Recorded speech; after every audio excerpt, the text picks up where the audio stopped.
Welcome to SSAP Chat. I'm Ani Zadorian with JLK Rosenberger. My guest today is our very own James Doherty. James is a partner of our firm and a SSAP Chat contributor. His latest article is on FASB's Topic 848, Reference Rate Reform, which discusses the elimination of LIBOR. Welcome, James. Thank you. Tell us a little bit about what is reference rate reform.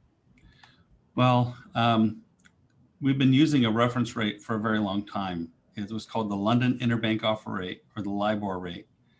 And the London Interbank Offer Rate, or the LIBOR rate settlers, were found to be colluding or fixing rates. So LIBOR wasn't the risk-free market rate that we thought it was. So now what we're doing is having to replace that, and it's going to be coming to a screeching halt on December 2021.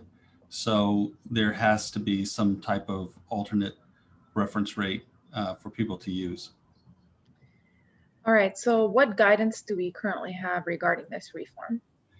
Well, for a long time, there wasn't any, but back in March of 2020, the FASB issued a reference rate reform, Topic 848, that deals with the elimination of LIBOR and basically helped to find some transition for debt and receivables, for leases, and also contract modifications that contain embedded derivatives. All right, recently the FASB issued an exposure draft regarding this topic. What were some of the clarifications in this draft? Well, the readers of this were really kind of nervous, and those readers were the ones dealing with derivatives. And so there are some options that they could utilize. So there were some clear exceptions related to derivatives and hedging in Topic 815, which defined that if certain criteria were met, they would not result in the designation of a hedging relationship.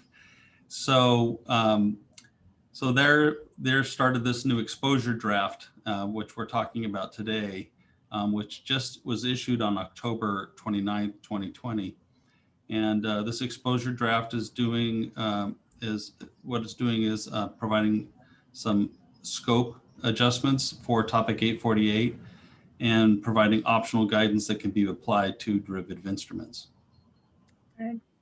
James, thank you for joining me on SSAP Chat and for sharing your insights. And thank you to our followers for tuning in. To read James's full article about reference rate reform, look it up on SSAP Chat. And as always, we appreciate your subscription to ssapchat.com, which is your one-stop hub for statutory accounting, compliance, and industry updates.